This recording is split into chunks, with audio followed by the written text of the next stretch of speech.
Hello, good morning, नमस्कार। सभी का स्वागत है स्पिरिचुअलिटी मैटर्स अध्यात्म की ओर मेरे इस चैनल पे। आई होप सब अच्छा कर रहे होंगे अपनी लाइफ में, लाइफ को एंजॉय कर रहे होंगे, गीता सत्र का आनंद ले रहे होंगे और उस गीता ज्ञान से बहुत कुछ सीख रहे होंगे। तो हमने final chapter of Shrimad Bhagavad Gita शुरू किया था, जिसका शीर्षक उपसंहार संन्यास की सिद्धि है। अभी तक हमने इसमें 37 श्लोक कर लिए थे। आज 44 तक कंप्लीट करेंगे, ठीक है। क्योंकि जैसे जैसे हम आगे बढ़ रहे हैं, ज्ञान के प्रति जो एक कह सकते हैं कहीं ना कहीं एक लोभ भी उत्पन्न हो जाता है। लोभ भी कई प्रकार का होता है, लेकिन ज्ञान के प्रति अगर लालच आ जाए तो वो कल्याणकारी है, ठीक है। तो शुरू करें आज का सेशन। Let's get started. देखिए 38वां श्लोक देखिए। विषय इंद्रिय संयोगात यत् तत् अग्रे अमृत उपमं परिणामे विषम इव तत् सुखम राजसम स्मृतम। और जानिए इसका, जो सुख इंद्रियों द्वारा उनके विषयों के संसर्ग से प्राप्त होता है और जो प्रारंभ में अमृत तुल्य तथा अंत में विष तुल्य लगता है, वह रजोगुणी है। जो प्रारंभ में विष लगता था और अंत में क्या था, अमृतमय था, वो क्या था, सतोगुणी था, ठीक है।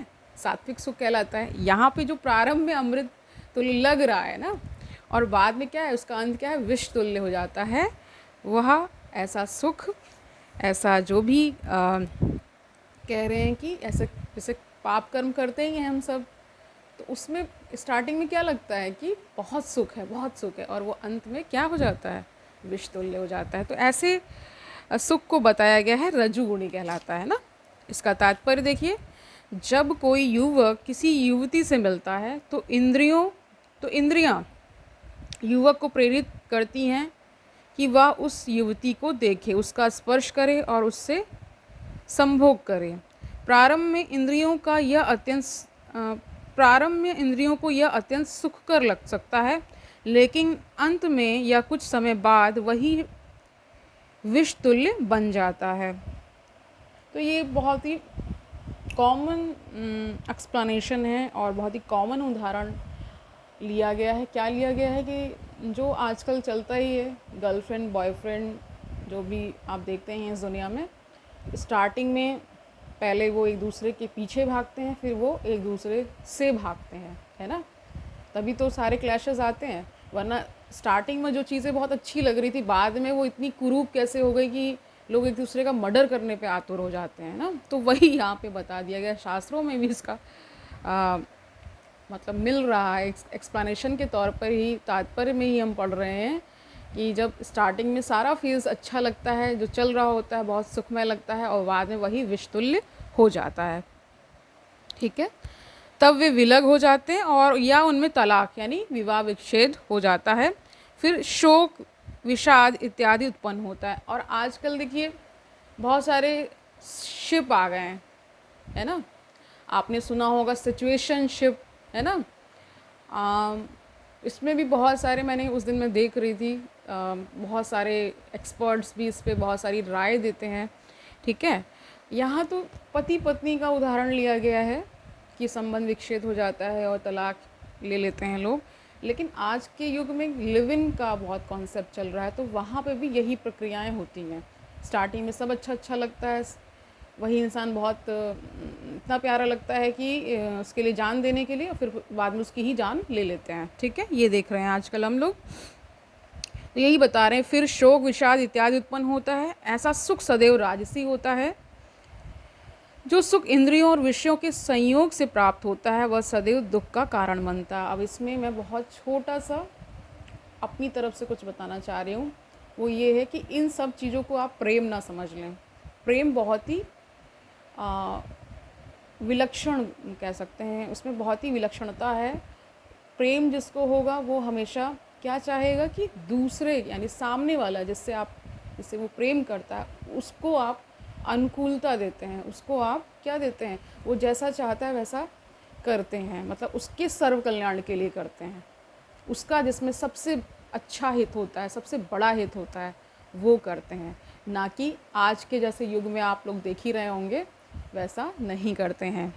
तो ये बहुत ही लोग इसको कंफ्यूज कर जाते हैं। जो चीज़ इंद्रियोंगत यानी इंद्रिय विषय से जो चीज़ें आ रही हैं उसको प्रेम समझ बैठते हैं, वो प्रेम नहीं है, ठीक है, वो इंद्रियां ही करा रही हैं, ठीक है।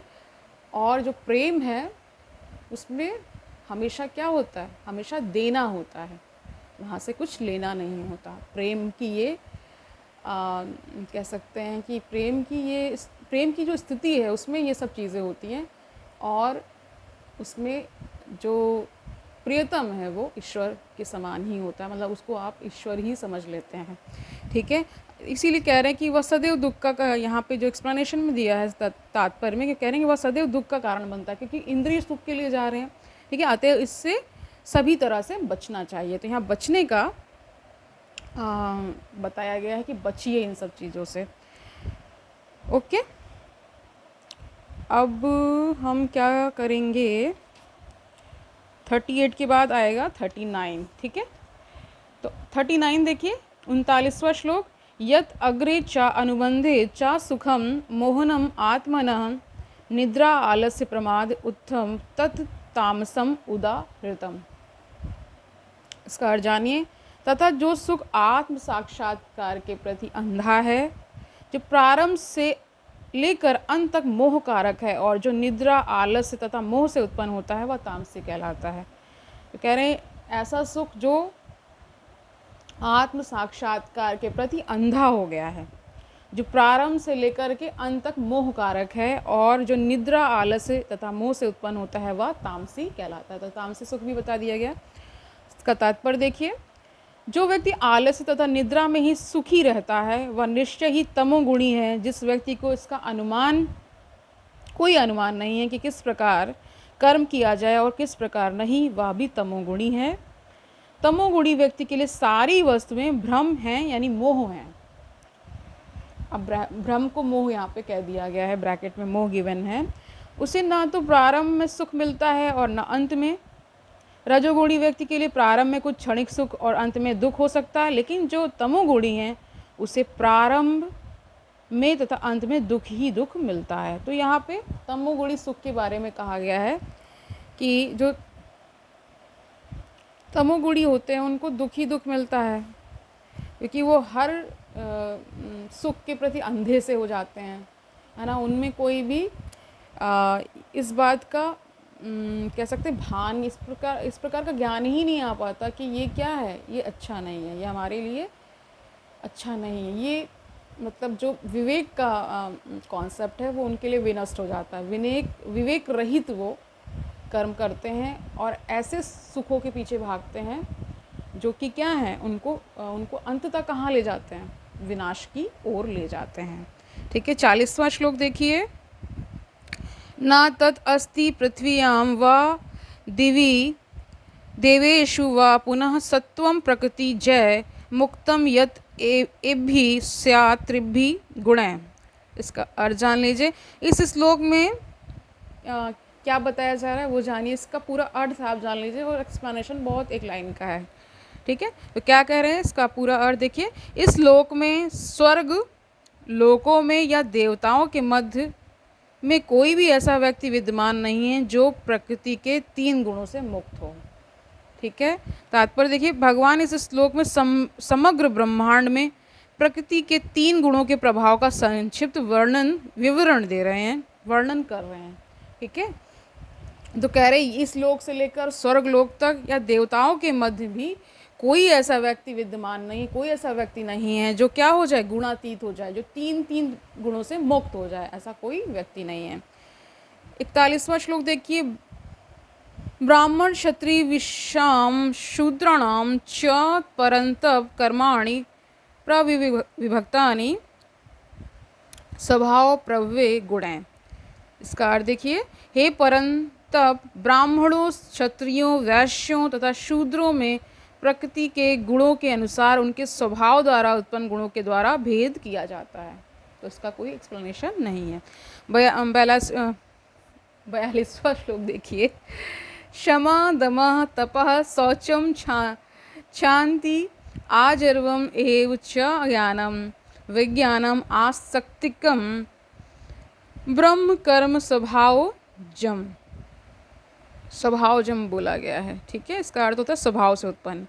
इसका अर्थ देख लीजिए, शांति, प्रियता, आत्म संयम, तपस्या, पवित्रता, सहिष्णुता, सत्यनिष्ठा, ज्ञान, विज्ञान तथा धार्मिकता, ये सारे स्वाभाविक गुण हैं जिनके द्वारा ब्राह्मण कर्म करते हैं। तो अगर ये गुण आपको नहीं मिल रहे हैं तो फिर वो ब्राह्मण नहीं है, ये भी जान लीजिए, ठीक है।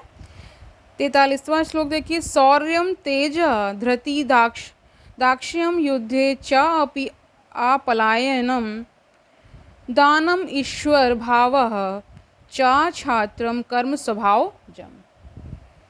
इसका अर्थ देखिए, वीरता, शक्ति, संकल्प, दक्षता, युद्ध में धैर्य, उदारता तथा नेतृत्व, ये क्षत्रियों के स्वाभाविक गुण हैं। अगर ये गुण आपको नहीं मिल रहे हैं तो फिर वो क्षत्रिय भी नहीं है। आगे देखिए 44 देख लीजिए, 44वां श्लोक, कृषि गो रक्ष वाणिज्यम वैश्य कर्म स्वभावजम परिचर्या आत्मकम कर्म शूद्र अपि स्वभावजम। इसका अर्थ जान लीजिए, कृषि करना, गोरक्षा तथा व्यापार वैश्यों के स्वाभाविक कर्म हैं और सूदों का कर्म श्रम तथा अन्यों की सेवा करना है। तो यहाँ पे साफ साफ बता दिया गया है किसका क्या कर्म है। तो आज के लिए इतना ही रखते हैं, कल फिर हम बाकी के श्लोकों को करेंगे। ओके, तो आज के सेशन से हम क्या सीख रहे हैं, एक तो ये हमने जान लिया किसका क्या कर्म है, किस प्रकार किसका कर्म होना चाहिए, उस प्रकार उसका उसकी विभक्ति हो जाती है, यानी उसके कर्मों के अनुसार उसका कह सकते हैं। जैसे जो हमारे यहाँ जातियाँ तो बाद में मेरे ख्याल से आई हैं, कहीं भी जाति का उस प्रकार वर्णन नहीं है जो आज के युग में चल रहा है। कर्म के अनुसार ही सारी चीज़ें हो रही थी, ठीक है। तो आप ये समझ ही पा रहे होंगे, जो गुण बताए गए हैं वो ये आप समझ सकते हैं कि एक व्यक्ति इन सारे गुणों को रख सकता है, यानी कि उसको पजेस कर सकता है। अगर ऐसे गुण हैं, मान लीजिए बहुत ज़्यादा पढ़ने पढ़ाने का शौक़ रखते हैं, ज्ञान अर्जन का शौक़ रखते हैं, बहुत ज़्यादा आपको ज्ञान तृप्ति देता है, उसमें आप बिल्कुल डूबे रहते हैं, तो आप क्या हैं, आपकी जो अंदर अंतः चेतना जो है वो क्या है, ब्राह्मण ही है। यानी कि जिसकी ब्रह्म में चर्या हो जाती है उसको ब्राह्मण कहा जाता है। बाकी का आपने आज जान ही लिया, ठीक है। तो कल मिलते हैं, तब तक आनंद से रहिए, सुखपूर्वक अपना जीवन व्यतीत करिए, दूसरों को सुखी करिए। अगर किसी से कोई गलती हो गई है तो उसे माफ़ कर दीजिए, आपसे हो गई है तो माफ़ी मांग लीजिए, ठीक है। कभी कहते हैं आपने सुना होगा, इंग्लिश का एक प्रोवर्ब है, इट्स नेवर टू लेट, ठीक है। तो इसी नोट के साथ आज का हम सेशन यहीं विराम दे रहे हैं, कल मिलते हैं, तब तक के लिए हरि ओम तत्सत।